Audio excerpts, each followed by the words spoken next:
Hey folks, today we're covering the third developer diary for Europa Universalis 5, and this is going to cover trade and economics. A massive change here from what we saw in EU4, some big changes in how this interacts with the rest of the game.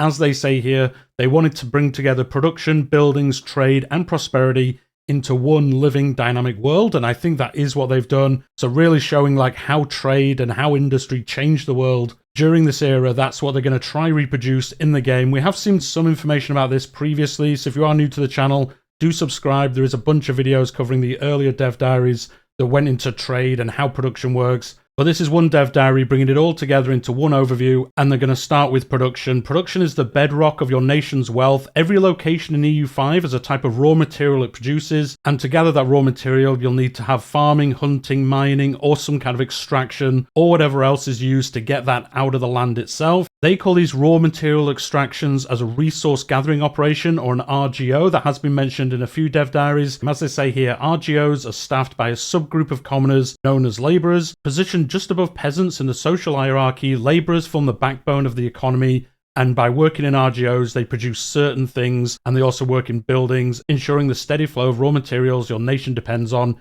In some cases in EU5, RGOs can also be worked on by slave populations. Next, they're going to show us the RGO map mode. As you can see, this just shows you what every location actually produces. So things like salt, copper, fruit, livestock, all these things that can fuel your economy, or you can trade them to somebody else, make some money out of them. So it might even determine who you might attack if you're trying to pick something up that your realm doesn't naturally have. The range of goods produced around EU5 is vast and varied, with essential staples like grain and livestock to strategic resources like iron, copper, and coal, and all the way to coveted luxuries like silk, clothes, and precious metals. What a location produces is shaped by many factors. The first one is geography and climate. The natural environment heavily influences production. Fertile plains give grain harvests, whilst mountainous terrains can conceal rich mineral deposits. Climates determine what crops thrive and which resources are accessible, with certain raw materials tied to specific regions, for example, cloves in Southeast Asia or cocoa in Central America, and you can see both of those on the screen here. The first one is the cloves in Southeast Asia. As you can see, those brown locations, they're the locations that produce this resource, and then you'll build something on there to bring them out of the land,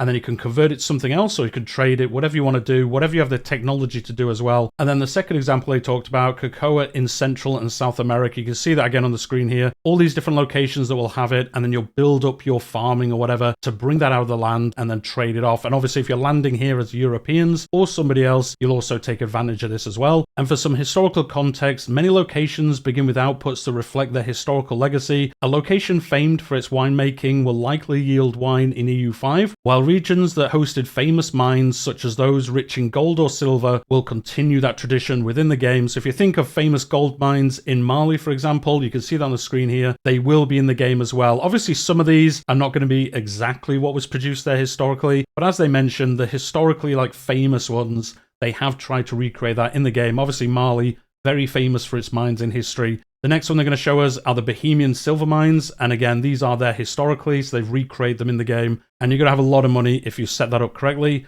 The resources produced in location generally do not change. However, there are events and the Columbian Exchange that can potentially change the location's RGOs. They talked about that 2 weeks ago in the Columbian Exchange dev diary, and actually switch what is produced there, which is really cool. While the type of resource is generally fixed, the potential level of an RGO is dynamic and shaped by many factors as your campaign progresses, and they're going to talk through these different factors now. So the first one is infrastructure and population. Every RGO has a current level and the maximum potential level. You can invest to raise the current level of the RGO infrastructure towards the maximum level, but it won't operate at full capacity without sufficient labor population. So yes, you can't just build buildings up endlessly. You need people to actually work in them. That's how this works with the population system. It isn't as easy as like Crusader Kings. I'm just going to keep upgrading this mine. Nothing else really matters. As long as I can build the mine, I'll get the output from it. In Europa Universalis 5, you need the population to work in that area as well. So obviously leading into that, a larger population also increases the maximum level, allowing more resources to be gathered. You can see that in the next screenshot. The cotton in this location,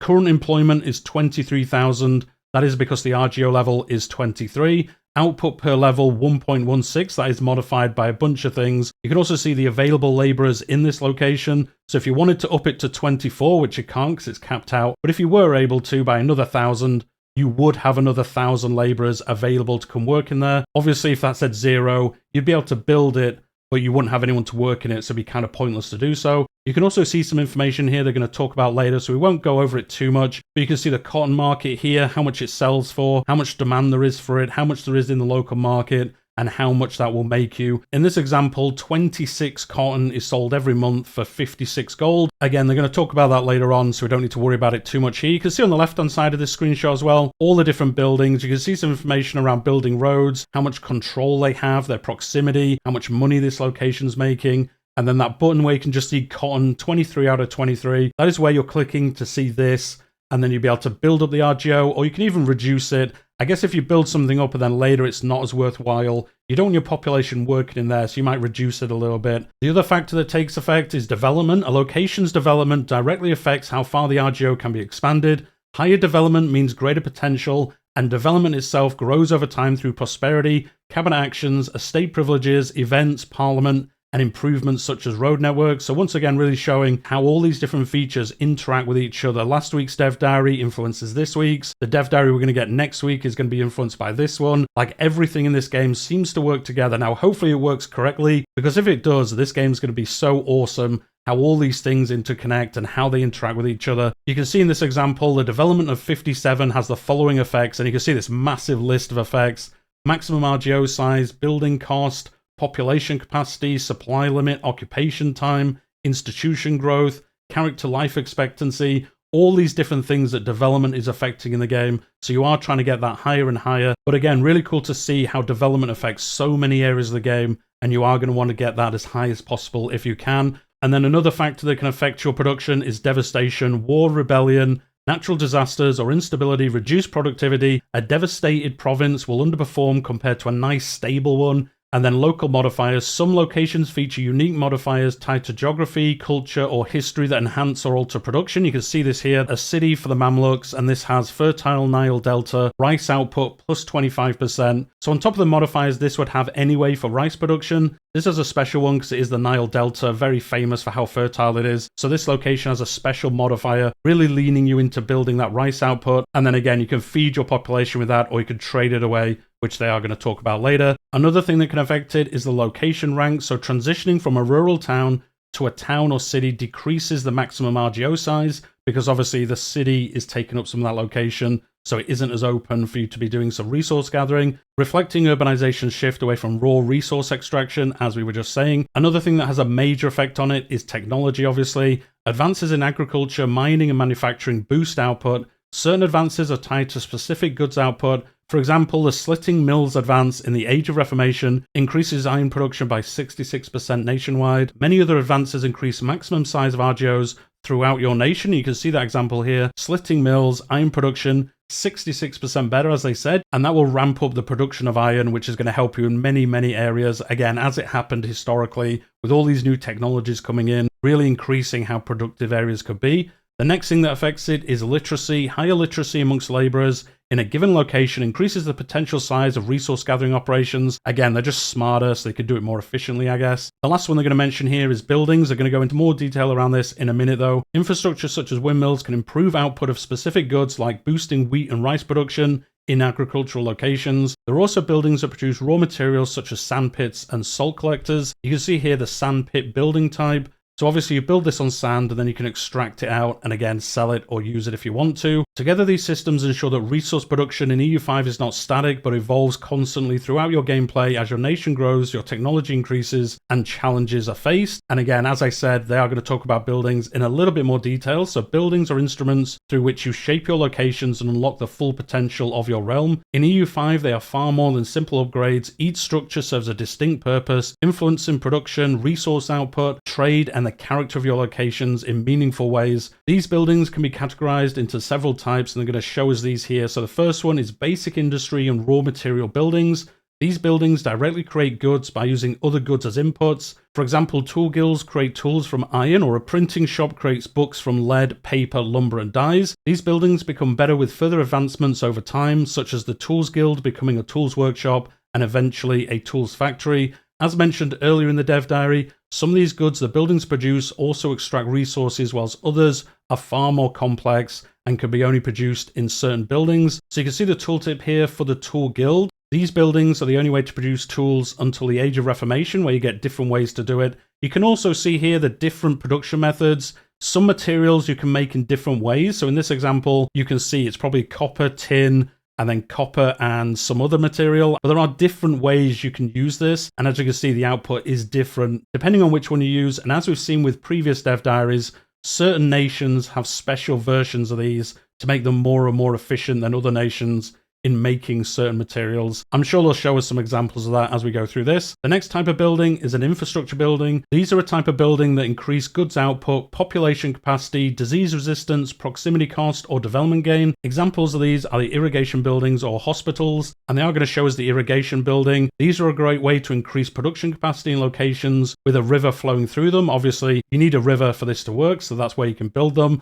And again, population capacity plus 1,000. That is really good, especially early in the game. And then food production, 5% as well. So build these on locations on a river that have like rice production, wheat production, because it increases your population capacity. And then also the food there is better. You could, in theory, build them on something that doesn't have food production, but to get the most out of it, you're probably going to want to do that. The next kind of buildings are trade buildings. These structures enhance a location's role in the trade network, increasing the amount of trades your nation can do in the market the location is in, and increasing your trade advantage, the level of trade power you have, which means you can get more trade. You're further up the list of trading. Again, they're going to talk about that later on. Examples of these buildings are marketplaces and trade offices. You can see the marketplace here. This is a vital part in establishing a strong trade power. You can see here burger power plus 10%. Obviously, that is something they're very interested in, so that is why they get a bonus there. Population assimilation speed plus 1%. Trade advantage plus 1. Trade capacity plus 1, so you can trade an additional thing in this location. And then burger trade capacity plus 20%. They're going to talk about that in a minute as well. The next type of buildings are military buildings. These buildings support your military efforts by increasing monthly manpower and sailors. This also includes defensive buildings such as forts and bastions that make sieging your territory harder and also give you like zone of control until later in the game. You can see the armory here. This is the first building that produces monthly manpower, so you want to get this as soon as you can. This isn't levies. Levies are different to manpower. Manpower is when you're getting your professional armies going, and then you can ruffle stomp everyone else that has normal levies, or at least beat them a little bit easier. But as you can see, this gives monthly manpower and allows you to recruit regiments here, as I just said. The next kind of buildings are villages. These are buildings that can only be built in rural locations of your nation, usually increasing food capacity in that location and giving other minor bonuses in exchange for peasant power in that area. These buildings also produce some goods on their own, but are not efficient as other production buildings. Examples of these are the farming village and the forest village. And as you can see, this is the forest village tooltip. It is not the most efficient of buildings, but it does employ peasants and it is relatively cheap to build. You can see possible laborers plus 100, possible soldiers plus 50 because there's more people living there, peasant power plus 25% in this area, and then food production plus 1 as well. Again, as I said, very cheap, so you might want to build some of these. The next kind of buildings are cultural ones. These are buildings that help educate the masses and elevate cultural influence or tradition. Examples of these are libraries and theatres. You can see the library here, and this gives you cultural influence 0.10, population promotion speed plus 10, monthly literacy 0.10%, max literacy plus 5%, and then institution growth plus 25%. So this building's well worth building. Being able to promote people up that system is something you're going to want to do as quick as you can, especially later in the game. You want to get your peasants up to burghers, up to nobles, so they can fill out all these other positions you're going to have. And then having more literacy, as we've seen previously, that helps with so many areas of the game, especially research and things. So you're going to want to get that going as soon as you can.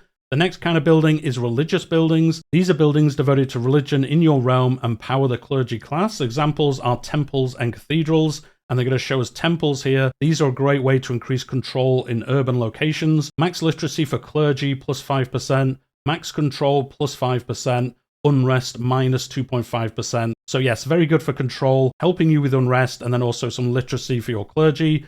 The next kind of building is government buildings. These are buildings that generally impact your nation on a nationwide scale, giving bonuses such as crown power and cabinet efficiency. Many of these buildings are limited in number and can only be built in your capital. For examples are the Chancery and the Royal Court, and you can see the Royal Court here. You can only build one Royal Court in your nation. Some nations in history might disagree with that, but in this game you can build this once in your capital, and this one gives plus 10%, efficiency of your cabinet plus 2%. Again, this can be scaled up, and then some nations have special versions of this as well, so you will see different numbers when you do play the game. And then beyond all those kind of buildings, there's also location unique buildings. These are buildings that only certain nations can build in EU5. such as the Janissary Barracks for the Ottomans or the Fatoria in Portugal. There's also unique buildings that are location specific. These buildings give unique modifiers, sometimes countrywide, but they can only be built and upgraded in specific locations in the entire world. Examples of these are the Seljuk mines in Sivas and Konya, or the Library of Vijayanar in the city of Vijayanar. Definitely how you pronounce it, I do apologize. You can see the tooltip here. This is the Seljuk mints in Sivas, and you can see the modifiers here. Crown power plus 10%,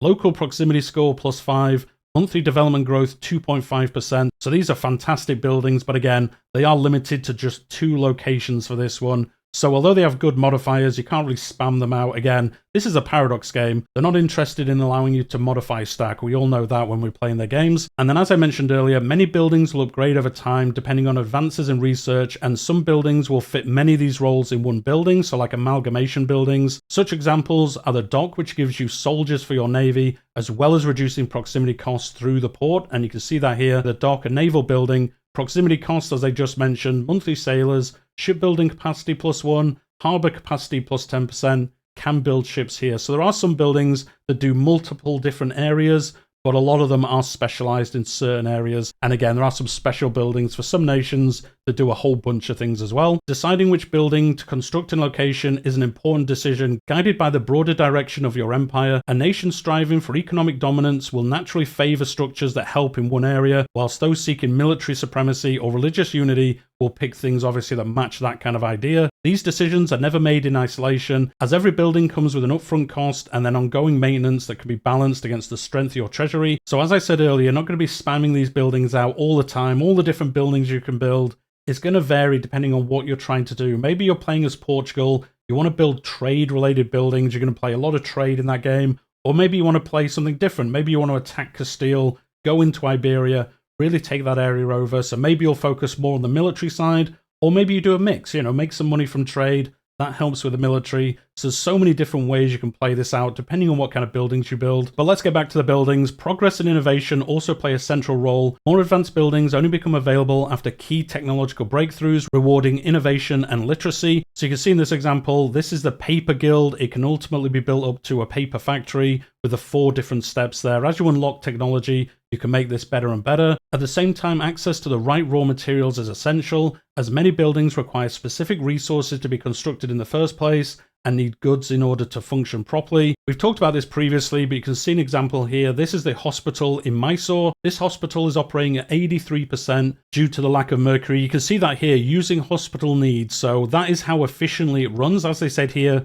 they're missing mercury, so it's not running as efficiently as if it had access to everything. So there are some buildings you might want to build. You might even be able to build them, but if you don't have the needs of that building, it's almost not worth building. So if you're missing half of these goods, it would run at 50% efficiency. So at that point, is it worth building? It's probably not going to be profitable. Obviously, a hospital is slightly different because it's about life expectancy and disease resistance. Obviously, you might want to get even a little bit of that versus not having it. But if it's something else like a factory, they're either not going to be able to make the good or they'll be able to do it, but it's going to be horrendously inefficient and that's going to be non-profitable. So you might not want to build those buildings until you have access to it through trade or maybe conquer some lands, get direct access to those goods, and then that can help you as well. And then finally in this section, the needs of your population cannot be ignored. I think some kings and queens in history would disagree, although I don't think it worked out too well for them. Each population group consumes different goods to maintain its satisfaction. The burghers demand tea and fine cloth, good choices, and the nobility demand horses and weaponry. Meeting these demands shapes markets and creates pressures for you to navigate carefully. And then you can see in this screenshot, this is the nobility's good demands in Naples in 1580. And you can see all the different things here they require and how much it is costing you to supply them with those. So again, these could be things you don't have, so you're importing them. And then maybe if you're looking at this and thinking, wow, horses are very expensive for me, maybe I'll find some lands to conquer that have horses, and then I'm producing them myself, fulfilling these needs. Maybe I can make enough of them, I can export them to somebody else, and then they're getting their nobility needs through you, and obviously paying you money for them instead of it costing you money to do it. So again, trying to get these done so they're happy, and then you can do other things with your campaigns as well. In EU5, buildings sit at the heart of the living economic cycle. Raw materials fuel construction, buildings drive production, and that production strengthens both your armies and your empire's growth. Mastering this cycle allows you to transform ordinary locations into flourishing centers of power, prosperity, and development. If all of this, guys, as we go through this, sounds a little bit daunting, you can turn all this on to automatic, and then the AI side of the game will build your buildings, do your trades, sort out all of this. So if you just want to come in and map paint, you could just automate all of this if you want to. Sometimes it isn't optimal. Obviously, if you're a player that really focuses on this side, you would play better than if you let the computer control it for you. But I would probably say the first time you play this game, definitely just automate all of this and just play the game how you want to play it. And then you can learn how this works. You can turn off even certain bits. So let the AI build buildings, but I want to do trade. You can even do it by market, which they're going to cover in a second. But you can even say like this market, I want to control. This other market though, yeah, you can do it computer. I don't really care about that one. So it's really granular how you can set up the automation in this game. And it will definitely help you. I know many of you are going to say, no, I'm going to turn all the automation off.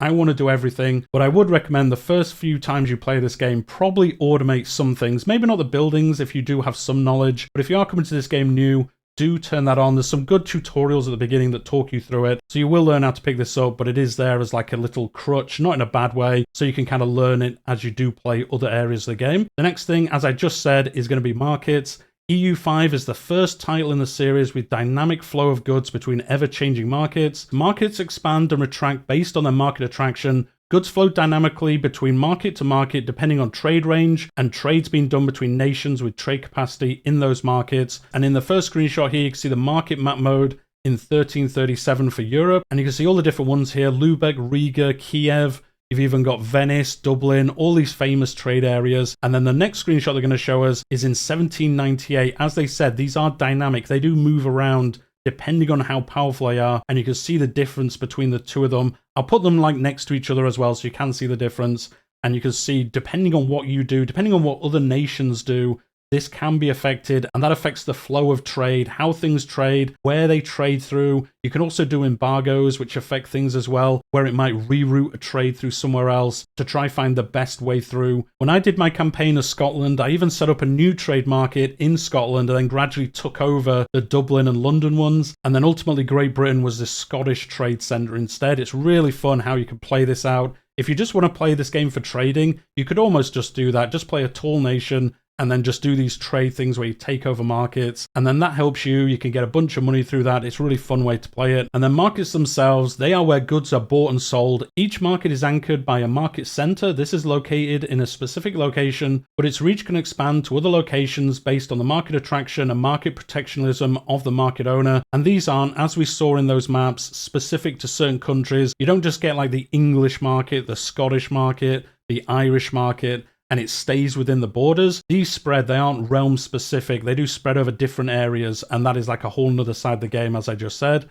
The market owner is the nation that owns the market center. Although ownership does not guarantee dominance, weaker market owners can be outmaneuvered and dwarfed, and even stronger rivals can often dictate the flow of trade. You can see that played out in this tooltip. This is the Genoa market, but as you can see, Genoa is actually the 5th strongest realm in here. So although it is in Genoa and it's named after them, they're not the strongest nation here. Somebody else has better trade advantage. They've taken it over, Ferrara in this case. They're the strongest trade advantage. They have a lot of trade capacity as well. And then you can see they're making the most profit out of this as well. And then you can also see in this tooltip, the surplus, obviously things they've got a lot of. And then the greatest needs of this market as well. Something that will make you a bunch of money. So when you're playing the game, you could look at this and say, okay, the greatest needs, they need lacquerware and tea. Well, I'm going to try produce those or find somewhere I can get them. And then I know I can make a bunch of money in this market. You can also see the greatest surplus. That could affect, like, I'm not going to build those buildings myself because I can get those cheaply in the market, so I can invest my money into different buildings.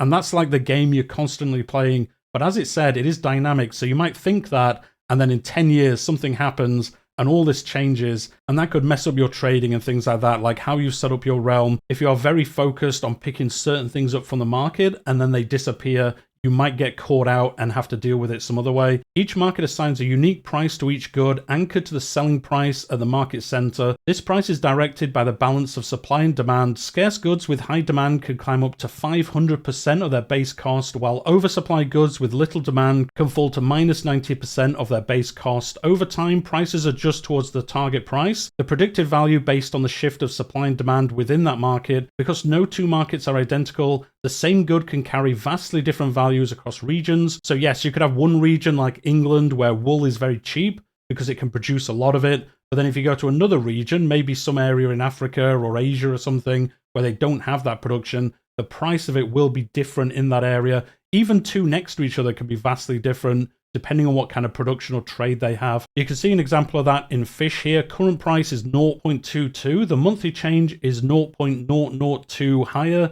The target price it's trying to get to is 0.23. But the base price of fish in the game is 1 gold, and that is modified by minus 96%. And then you can see why. The effective supply is crazy high. The effective demand isn't that high. And the price stability is 2% at the moment. So it's always just had this crazy oversupply. Obviously, as you progress through history, whilst other people might move away from fisheries, you might see a change in this. Some goods are just generally very cheap, but then obviously there's some goods that get more and more expensive. And then as they said with like coal and tin, that will get very expensive. And then you'll get advances that make it way cheaper as you progress through the game as well. So it's really riding those changes out, figuring out what's going to happen. Obviously, once we play the game for a while, we will figure out a lot of these, but they're still going to be fun to kind of interact with and see what happens. They're going to show us another example of this here. This is Chile in the same location. Obviously, the Chile, the food, not the country. And you can see the current price is 24. The monthly change is 0.324. It's trying to get to 22.43. That might be due to extra supply or maybe less demand, depending on what's going on in this location. You see the base price for this is 5 gold, and that is currently modified by plus 350% due to the effective supply being 4.17. It has got that plus icon, so it looks like they're just getting more supply, which is gradually reducing that price. And then the effective demand is 24.41. So as you can see, the supply is nowhere near the demand. So that is why the price is way more expensive. You can see the price stability, 2% again. I think that's just a hint towards you, like how stable this good is. Well, that's probably why it's called stability, I would imagine. Market owners are not limited to their own immediate sphere of influence. They can project their market outwards, competing directly with rivals with what amounts to trade wars. At the heart of these struggles are two opposing forces. So market attraction is the first one. This measures how strongly a market center can pull additional locations into its orbit. Market protection, this shields locations into being absorbed into competing markets. So this is where you're trying to protect an area so it doesn't move into another market, making that market even stronger. You're trying to keep your market in place to try help you out. Again, depending on what you're doing, you might not even care if your market gets destroyed because you'll just become part of a different market. And that might ultimately just be okay for you. If you're not focusing on the economy side of the game, you're probably not going to worry about this too much, but it does affect how much money you make. When two markets collide, attraction and protection are set against each other in a tug of war. The outcome decides which market ultimately takes control of the contested locations, redrawing the boundaries of economic influence. If neglected, a market can quickly be overshadowed or absorbed by a competing market, diminishing its size and reach. You can see an example of this here. This is Vijayanagar. They are currently expanding into the rest of India, down into Sri Lanka, and really pushing out those smaller markets and saying like, we rule this area for trade and we're going to get rid of you guys by just expanding our influence. From the Age of Reformation onward, market influence gains a new layer of complexity through the mercantilism versus free trade values. Moving towards mercantilism strengthens market protection but reduces trade efficiency, whilst moving towards free markets enhances trade efficiency but at the expense of trade protection. The balance between these two approaches shifts from campaign to campaign, shaping not just your economy but the entire game as you play through it. You can see those societal values here. So the first one, mercantilism, trade maintenance minus 10%, so it's cheaper to do it. Trade efficiency though, minus 2.5%. Does make trading harder. Market protection plus 50%. Export costs from market to foreign traders plus 10% as well. So you can see from this societal value, mercantilism is all around bringing things in just for yourself and not worrying about trade with other people quite as much. The opposite of that is free trade, and this gives you trade advantage plus 20%, trade efficiency plus 2.5%, market protection minus 25%, and then burger trade capacity plus 100%. And again, the value for all these modifiers does change depending on how far along the line you are for free trade, or if you're very far along the line for mercantilism. It does amend how much these modifiers will be. And then as I was saying before, you might assume that consolidating everything into one large market is the optimal way to play EU5. However, markets that cover vast areas are hindered by the market access mechanic. The further a location is from a market center, the less access it will have, which directly reduces the goods available, lowers output, and diminishes the local tax base. So obviously, if you're far away from the trade center, it's very hard for that location to actually take part in that trade center. So this is where you might have an alternate trade area that you might actually want half your empire to be in, because they'll actually get easier access to goods than your main one. That is the balance you're going to have to decide on as you play through the game. In extreme cases, a location with 0% market access will be completely cut off from the market's goods. It should be mentioned that RGO output does not get impacted by market access, unlike buildings that will. I guess this is just so it works properly. So your production of things will always go into the market, but your buildings that require things from the market, it's harder for them to get them. So that's where you don't want like a crazy big market that covers all of Europe. Because if the trade center is in Paris and you're in the Balkans or something, trying to get something out of it, obviously that's a long way to travel. So it's going to be much better for you if there's a trade center in Bulgaria or something like that, which is a lot closer to the buildings that require them. Fortunately, there are several ways to improve access: constructing roads, relocating your market center, or you can even establish a brand new market. If your realm's so big and you realize like, look, half of this market could be something else, you can set up a new market center,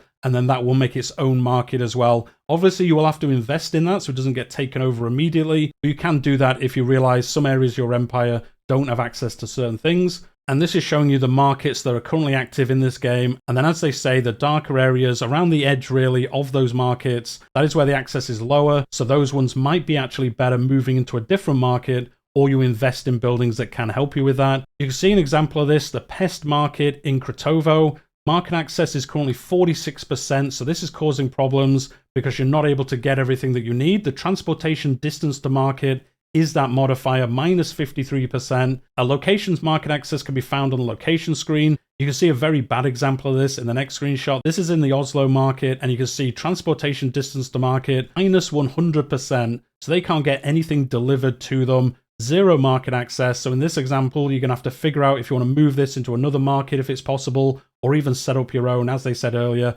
different ways you can counteract this. Maybe in the short term, it doesn't really matter, but long term, you are going to have to try figure this out. Deciding whether to create a new market, dismantle old ones, or relocate existing market centers is a key strategic choice. Shifting a market center to a province with better reach, superior harbor capacity, or deeper access to inland trade routes can greatly strengthen your nation's position.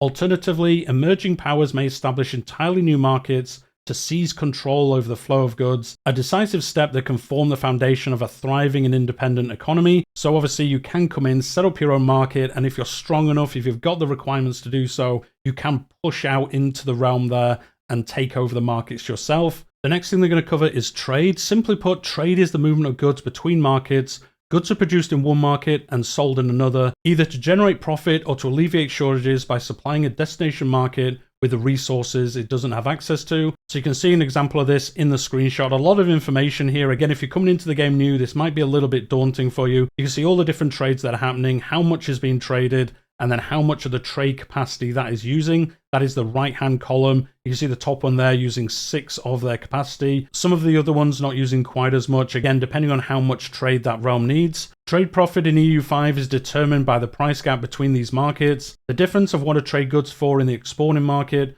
versus what it can fetch in the importing market. From this margin, the maintenance costs of conducting the trade are subtracted. Distance between the two markets, along with the tolls encountered along the route, also steadily erode these profits. Making efficient routes and favorable conditions are essential for a thriving trade network. So again, as we saw with some of the buildings earlier, they can affect this. Very important to build those up if you are interested in trade. Well, you'll always be invested in trade. I guess if you're super invested in trade, there are certain channels out there that are very invested in trade that I hear. And then linked to what they just said, the next screenshot is the Kronborg of Helsingor. This is where they set up one of these sound tolls. And all trade that went through this location, they said, well, it's very important you go through here, so why don't you give us some money or we're going to shut off this access. And they took a proportion of the trade that happened here. It does also give some other bonuses: maritime presence 0.10, trade advantage +2, fort defense +10% as well. So it does other things, but it did give them a cut of the trade as well. And then as they mentioned earlier, not all raw materials are naturally extractable or produced in every market. Not every market has access to gold, silver, copper, mercury, or gems. Not every market will be able to produce lacquerware or porcelain. Trade will be the only tool at your disposal to relieve the demands of your goods that you do not have access to. Without trade, most of your buildings and population will suffer. Weighing whether it's worth bringing in access to goods, even if it's at a loss, is another strategic decision that will have to be made during your gameplay. Within any active market, every nation with influence competes for the most favorable trades through their trade advantage. As we saw earlier, nations with the highest trade advantage secure first access to the goods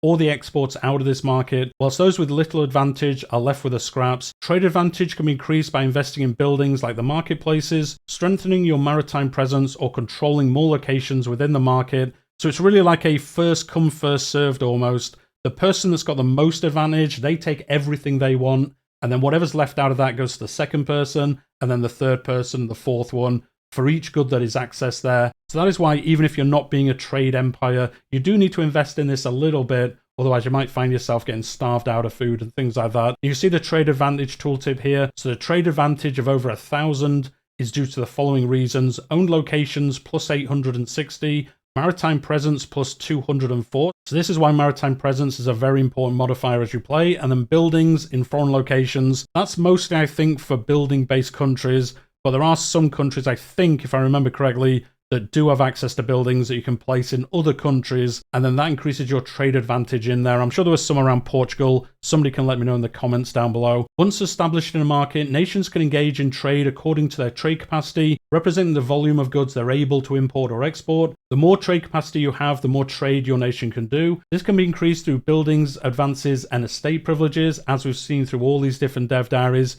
You can see a screenshot of that. It's kind of hard to see. There's so much going on here, but you can see the trade capacity and the modifiers they have here. A lot of marketplaces. They also have some other buildings as well that are improving this, and that means they have more capacity to do more trades. So if you only have 10 capacity, you're bringing in a certain amount. If you double that to 20, you can trade twice as much things within your market, both internally and exporting it as well. And then the markets themselves are not always accessible. Whether a market can trade from one market to another is determined by trade range. Trade range is the maximum distance that a country can trade between two markets, calculated from their respective market centers. As long as a market has trade capacity, it will be able to trade with all markets within its range. Trade range can be increased through advances, laws, estate privileges, and government reforms, as we've seen with so many of these systems. And you can see here the transportation code government reform. This reduces the cost of building roads, which is a nice bonus. Trade range, though, plus 20%. Monthly progress to free trade, plus 10 as well. So as they said, once you increase your trade range,